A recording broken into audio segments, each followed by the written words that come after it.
This episode is brought to you by Americas Rehab Campus. Get on the road to recovery with the best rehab in beautiful Arizona. Dial 1-833-272-7342. That's 1-833-ARC-REHAB. Ladies and gentlemen, you are now tuned in to the Archer.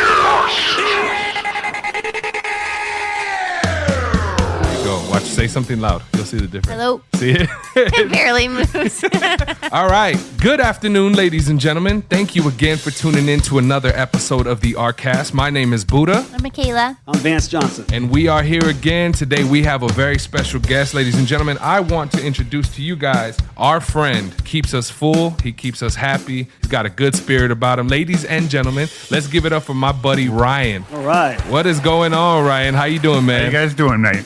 I'm doing good. How are you feeling today? Absolutely fantastic. Beautiful day. Yes, awesome. I wanted to thank you, first of all, man, for coming on such a quick notice. It's awesome, brother. What is it that you do here at ARC? I am the Dietary Director. I'm a certified chef. I'm in charge of all the food service on campus. All right. And he's amazing at it. Yeah, he is. And that's the reason why he was so fast at committing to you, because he has to be fast at committing to what he does. Absolutely. That's Absolutely. cool, man. That's awesome. And you've been with the ARC family for a little bit now. You handle your business. I heard you and Vance talking about how you had been like in a hospital setting. It makes perfect sense now because I could see the way, like, I was at a hospital for 12 years. So people hold themselves a little bit different when they work in that hospital environment. So that was interesting to me. Absolutely. And that's when you were in the service, correct? Yes. All right. So why don't you tell us a little bit about your life story? Where are you from? Are you from Tucson? Born and raised in Tucson, Arizona. Born and raised. That's cool. Where'd you go to high school? Graduated from Amphi, 1991. 1991. 1991. Shout out to all the Amphi people out there. Yeah. Absolutely. That's cool. What school did you go to, Vance? I went to Choya High School up in the foothills. Choya, that's right. And Michaela, you were out in Scottsdale, right? I was in Scottsdale. I went to Horizon High School. Horizon. I was Tucson High, and then I graduated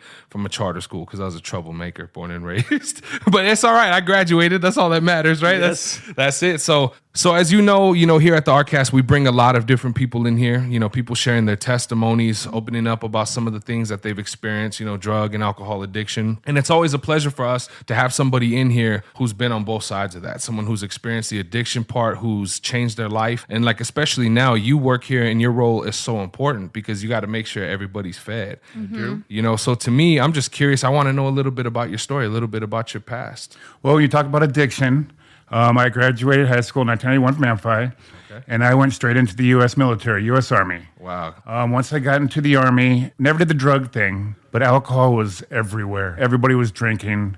Everybody was getting smashed drunk. Did you grow up around that? No, absolutely not. The military, they sent me out to Fort Knox, Kentucky, did basic training. Everybody just would drink. And if you had a military ID, your birth date's on the back of it. But you give the doorman your military ID, he wouldn't even flip it over. Oh, military? Go on in. Wow. Yeah, so we would drink a lot in the military every day. And it just became a habit. So when I got out of the military, I took my GI Bill and went to college. I was already in that sway of things, so there's always the college crowd that wants to drink every day. So it just continued on. I went to NAU, Flagstaff, and we just drank. And then I got caught up in it to the point where it was affecting my life. So I got into a detox facility here, and I actually did that twice. I got out of detox, went back to drinking, got sick again, ended up in the hospital, and just finally got sober. What year was that you ended up having to go to the hospital with your addiction problems? Oh, I seized. I tried to quit drinking for my girlfriend for Christmas, and I went cold turkey. I made it about 48 hours, and I seized. I ended up at Banner. They admitted me, and then I left Banner and went back into detox because they said I would seize again if I didn't get the proper medication and whatnot. I was drinking a lot then, almost a handle of whiskey a day. Yeah. How long ago was that, brother? 2020. In 2020. 2020 is when I stopped, so when I came to the ARC, and that's when I started focusing on getting sober. Getting sober is a difficult thing. Some people don't understand. Just saying, I'm not going to quit today, I'm not going to drink today. It was a lot more complicated than that. Hey, and so those listeners can hear, what made you decide to go to treatment? I want people to see how you ended up having to make that choice, because people need to hear this, that have loved ones, even themselves, need to hear your story and why they need to decide, rather than doing what they're doing, go to treatment. Well, to be completely honest with you, I graduated honors from culinary school. I was 5-star chef working just dream jobs, and the alcohol dropped me out of all those jobs. I made it to an executive chef position up the Grand Canyon, Worked my butt off to get that job. At the Grand Lost it Canyon? At the Grand Canyon. Wow. I worked on both the South Rim and North Rim. I got to the executive chef position on the North Rim, and I lost the job because I was drinking Jack Daniels on the job. And my boss asked me to make a Jack Daniels marinade. He came and put a fifth of Jack Daniels on my desk every day, and I only needed 2 cups of Jack Daniels for the marinade. Oh, wow. Well, you drank the whole bottle. And I put it in squeeze bottles and hide it in the walk-ins and whatnot. And I lost my job. And it was kind of a sad thing. I worked so hard to get that spot, and the alcohol just took over. So once you get caught up that much, start losing jobs, start losing the respect. I didn't really, was not able to function in everyday society. I was always drunk. So people could see it, they could smell it. I couldn't. I was drunk. I didn't think I smelled it like a brewery, but I did. I would sweat out Jack Daniels. So anyway, I got to the point where I was losing everything, losing my relationships with family, girlfriends. Jobs were just falling out. People didn't want me there anymore.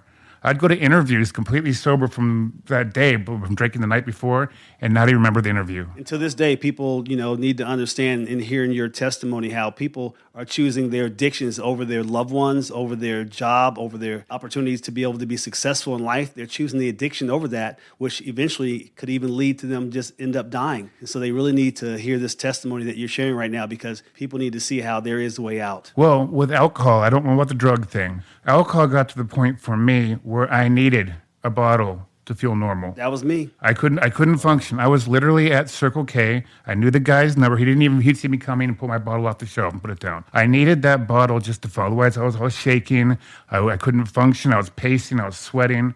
To get the first pint in me, and I'd go back. And by the time my girlfriend would get up to go to work at 8, I'd have a pint in me, and I was all normal. She'd run off to work and leave me at the house, and I'd be back and forth to Circle K, 2-3 more pints during the day while she was at work, get another pint after she'd come home.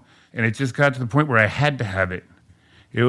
I couldn't function. If I didn't, I would just start shaking. I couldn't function, start throwing up. I had to go to detox. I had to get medically off it, and I had to go to 3 meetings a day for the longest time. Alcohol got me. I don't know what the drugs do, but the alcohol was pretty intense. When I was playing in the NFL, I would have to show up to the game several hours early so they can detox me a little bit, because I too struggle with alcoholism where I had to drink every single day. Wow. And so I'm looking back and just wishing, while I'm hearing your story, I wish someone would have told me to go to treatment during my career. But instead, they just brought me in and detoxed me. And maybe sometimes I would have to go in the bathroom so I could take a urine test before, because sometimes the NFL makes you do that before the game. And I would have one of my teammates, and I won't tell you how much I paid him, to pee in the cup for me. Oh, man. So, Wow. man. Yeah. Well, I got up in the chef game to the point where I was winning a bunch of competitions. I was top of my grade, and nobody cared that I was drinking. I would get drinks at work. My bosses would buy me glasses of wine and send it back to my kitchen. They just wanted my skill set, and if I could do it if I was only half drunk. And so I was supported by, my alcoholism was supported by my employers and the people I worked in. Yeah. Doing private parties, doing weddings and whatnot. Drinks. They just didn't want me to stop doing what I was doing. So I was kind of promoted by my work to drink too. And Real quick, how old were you when you had your first drink? Oh, goodness. I think I was snagging glasses of wine and beers off the dinner room table, 13, 14. Yeah. Wow. You know, when mom and dad would get off the restaurant and walk out to the car, and I'd slam their glass of wine real quick. Wow. Yeah. I don't know. I just like to drink. But I am an Irishman, so it just kind of stuck. You fight too? No. I do not fight. Oh, man.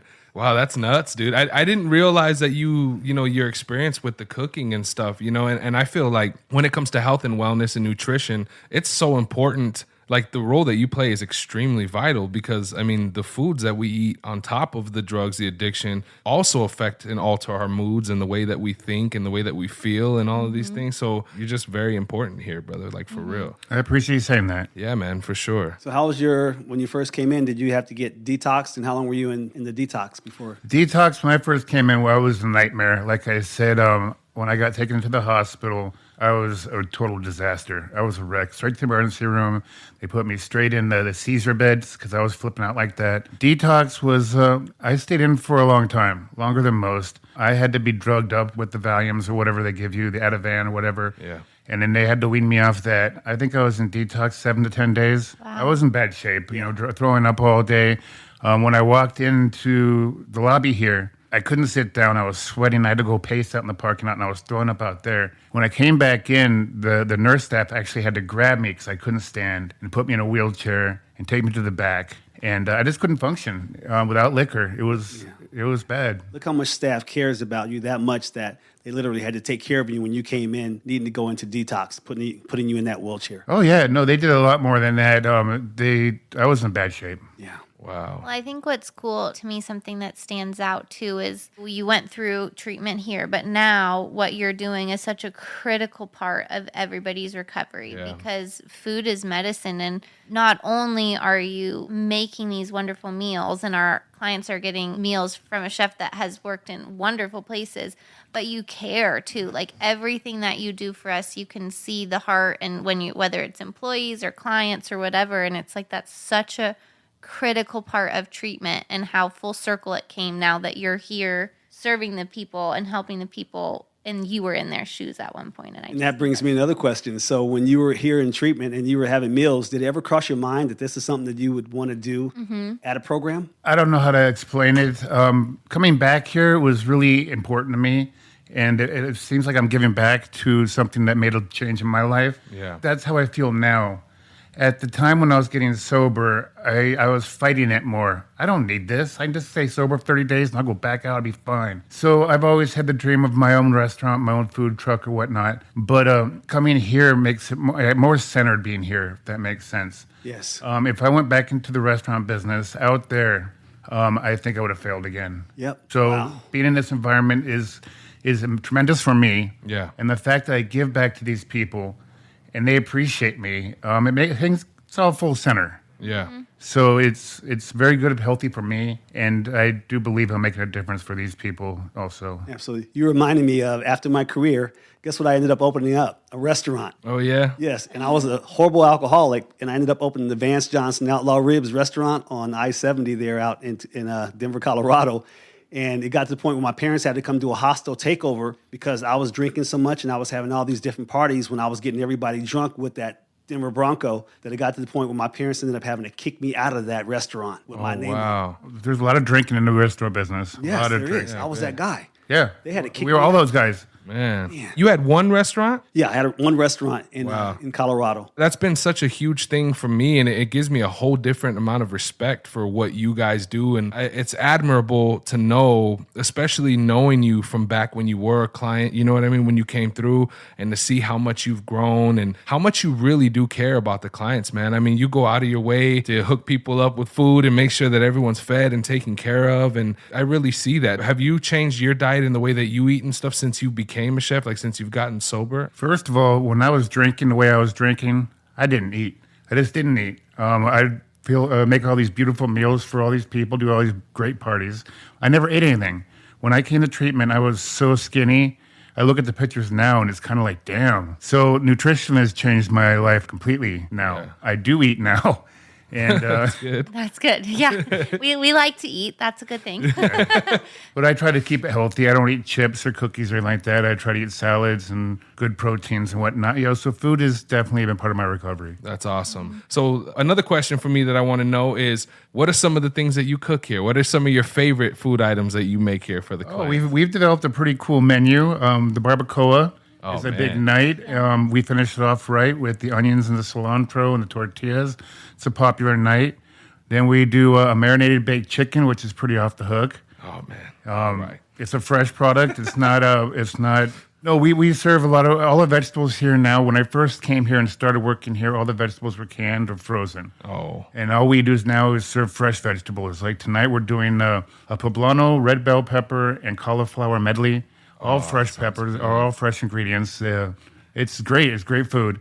We do the pizza program every other Wednesday. Yeah. So we make the dough, we proof it overnight, and we make a great pizza. Every other Wednesday, everybody goes crazy for it. Wow, that's awesome. And you know what's crazy is I went back there, like Fridays. I'll go, say what up to you or whatever. Like that's normally when I'm out there. And I went back there earlier, and you guys have like a garden growing back there. We do have a full garden going back there. I'm very proud of that. When did that start? I started that a couple months ago. Mike gave me permission to do it. That's awesome, man. It's beautiful. If you haven't gone back there and looked at it, you got to take a look. See, like that's self-sustaining. That's beautiful. I've been wanting to start a garden so bad, and I live in a condo on the second floor, so I don't have grass. I have a balcony.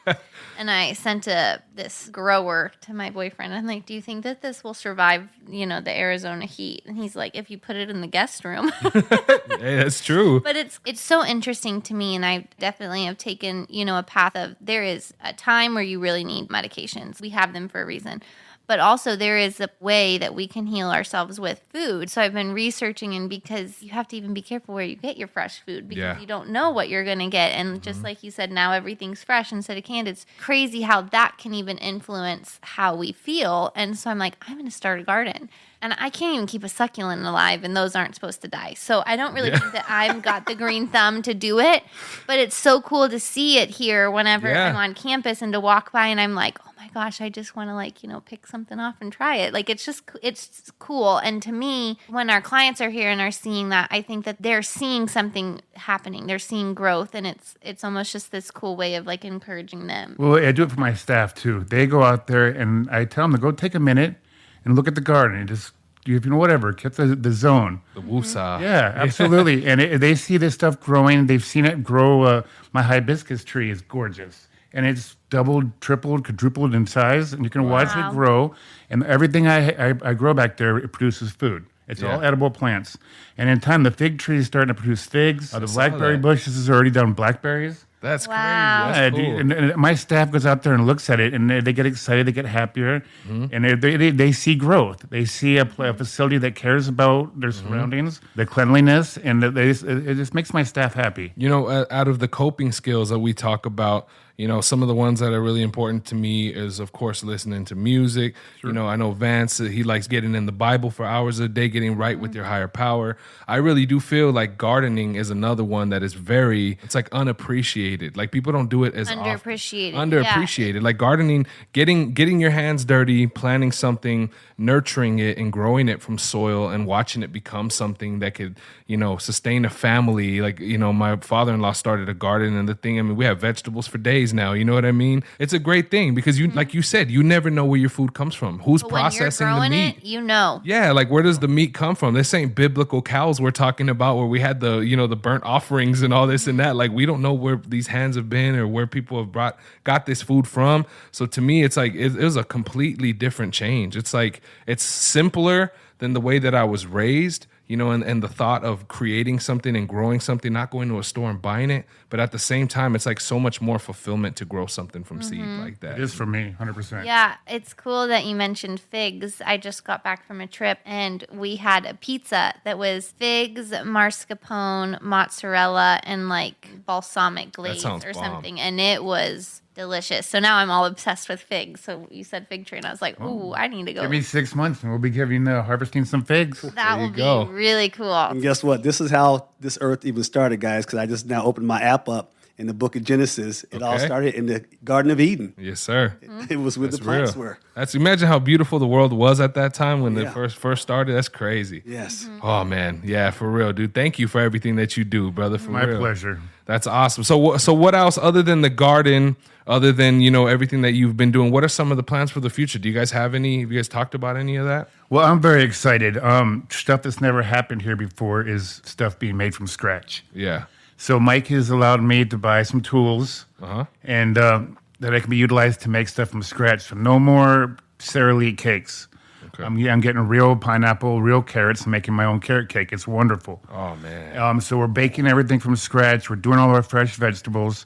We're getting better proteins. And I get to work with a staff who has not necessarily done this kind of stuff before and watch them grow, get people involved. Hey, you've never made a carrot cake before. Let me show you how. Yeah. And then when they serve it, they're like, I made this carrot cake. And they tell the clients that, and the client's like, you made this?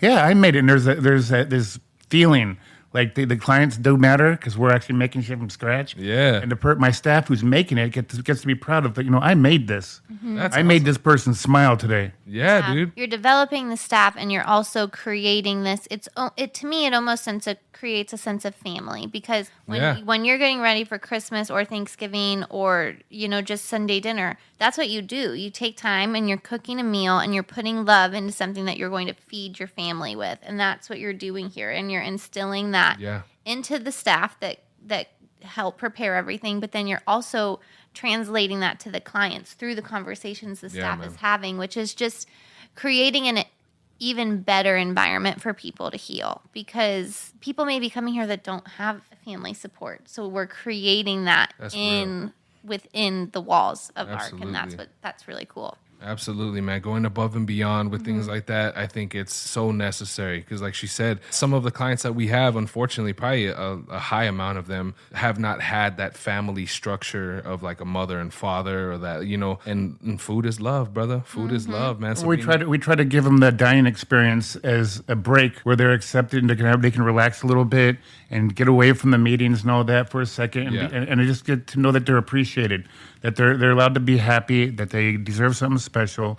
And when they leave the kitchen, we hope that they get that. They take it with them to their meetings or to the rest of the facility. Yeah. It's really awesome. And I'm a godly man, so I'm just thinking how God said your gift will make room for you. And guess what? Even though you didn't give room for your gift back in the day when you were drinking, after you got clean, God made sure that he kept your gift on you so that you could be used to do the very thing that you're doing right now, to offer so much hope and help to the people that really need it. That's awesome. It truly says your gift will make room for you. And now you're using your gift. Yeah. That's beautiful. That's cool. Was it very common back when you were working in those bigger restaurants, like at the Grand Canyon? Did they do things like that? Did they have their own gardens and stuff, or was just stuff shipped in? No, it depends. A lot of the 5-star restaurants, I worked at Llanos downtown.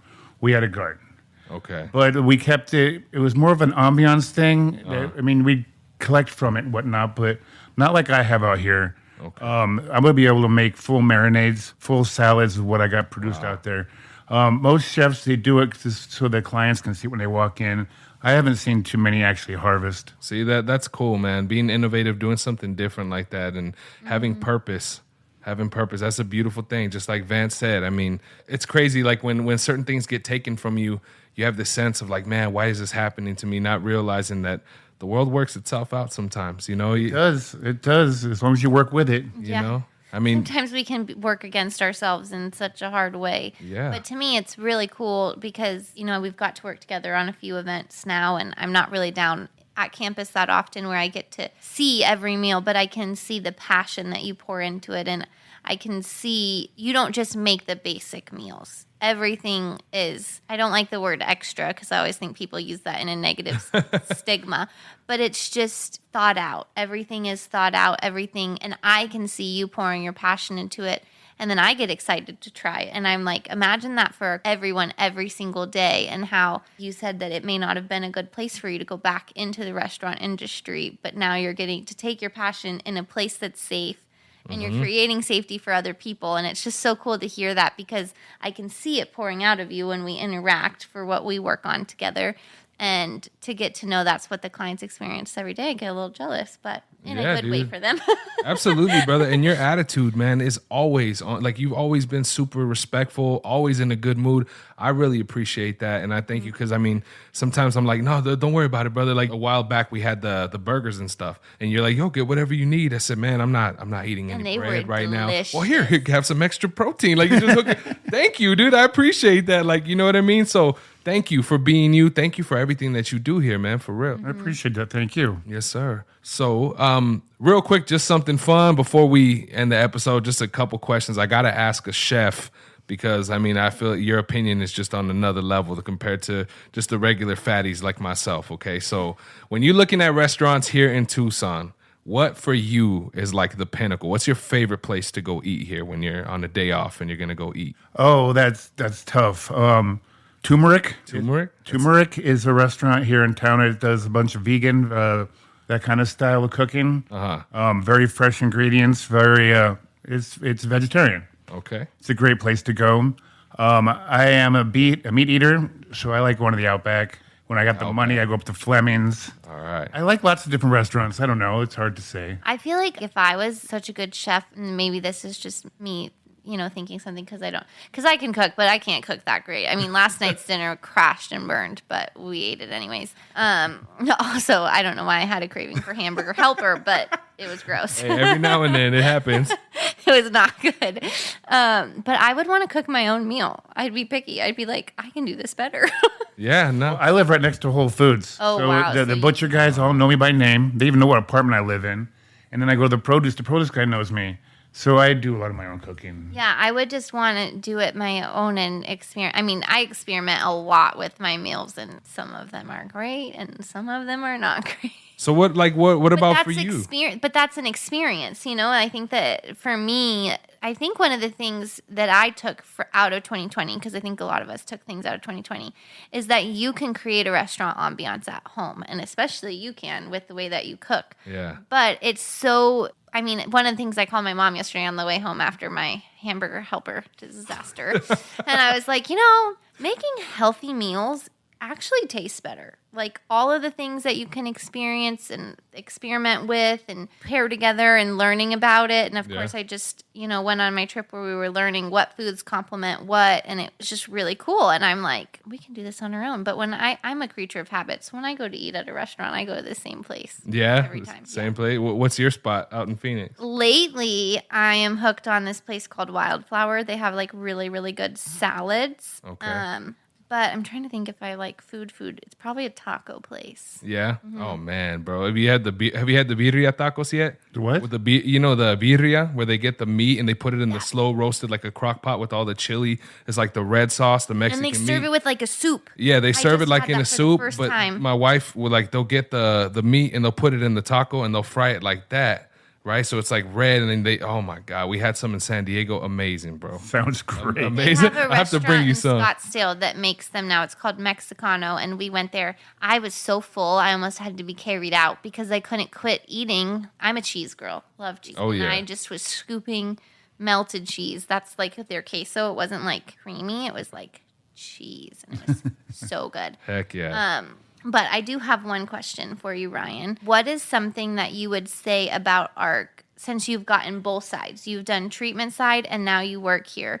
What would be something that you would take as of encouragement to someone that maybe is thinking about coming to treatment? Come in here, clear your mind, and do it for yourself. Don't do it for anybody else. Do it for you and acknowledge what you can get. Have a vision, have a goal, and just make it happen for you. I like that. Simple, too. It's. I think sometimes, in my mind, I overthink what the decision could be for someone to go. And, of course, I only have the side of it as that I was encouraging a family member to go. So I never have gone through that mindset. But to hear that it could be that simple, do it for you. It's neat how people don't need to overthink coming to treatment. You just do it for you, and you have to choose it. So if you can do those two things and you can put in the work and you can come eat some yummy meals while you're doing it and get to rack your brain on things, it will be really cool. And you got to find your humility. Yeah. You got to come in willing to learn, willing to grow, and just be humble and live each day. But I know they say this all the time, one day at a time. But it really makes it so much easier if you just breathe and do it one day at a time. That makes a lot of sense to me. We talk about parables and Jesus and things. And he says in that book that for some people it makes sense and for others it doesn't. When he's speaking in those parables. And I feel like the one day at a time is something that when you're in that mind state of recovery, when you're finally ready to get it, you just get it. You understand what one day at a time means. It's like, okay, keep everything at bay, keep the anxiety at bay, keep those voices out of my head, like one day at a time. I'm not going to overstress. I'm not going to overlook to the future because then the anxiety and everything comes right away. It's just one day at a time. Yep. That's why 40, 50 hours a week in the Word, when he said pick up your cross every day, you know what that means? When you pick your cross up, that means you're sticking that addiction to the cross, meaning that you're not going to use it anymore. Yeah. That's why he said pick up your cross. That means you're denying yourself every day. That's why it says one day at a time. Yeah, that's awesome. Yep, every single day. Every single day. That's beautiful. For the rest of your life, you don't just all of a sudden get it. Yeah. It's like being a pro athlete. You can't just take off for a year and think you're going to go back out there on the field and be great again. Yeah. you got yeah, man, that's crazy. So, all right, man. Well, anything else you would like to say before we end up? I appreciate you guys having me here today. Thank you. We appreciate you. Ladies and gentlemen, thank you again. This has been another episode of the the Rcast. Ryan, thank you so much for coming through, brother, and sharing your testimony, sharing the love with you, the energy in the room. You always have such a beautiful energy about you, man. We appreciate you. We love you here. Thank you for everything that you do. Remember, if you would like to be on one of our episodes, hit us up, okay? Get a pen, get a pencil real quick. That is the Rcast 6944 at gmail.com. Once again, THEARCAST 6944 at gmail.com. We'll get you scheduled here. Shout out to all the listeners. We're going to be moving pretty soon to a lot more different platforms. You guys can start listening to us there. If you guys have any questions, hit us up, man. Much love. God bless you guys, and I hope you all have a beautiful rest of your week.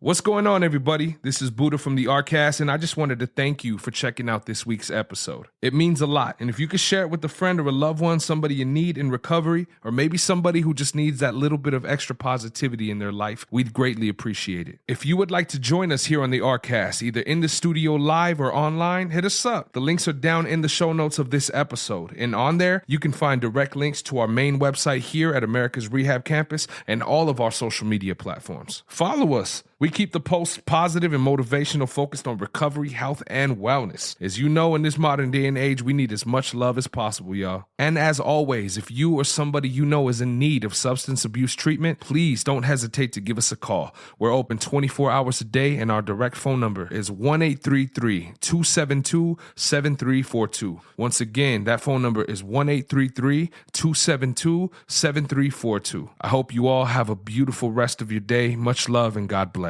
Peace.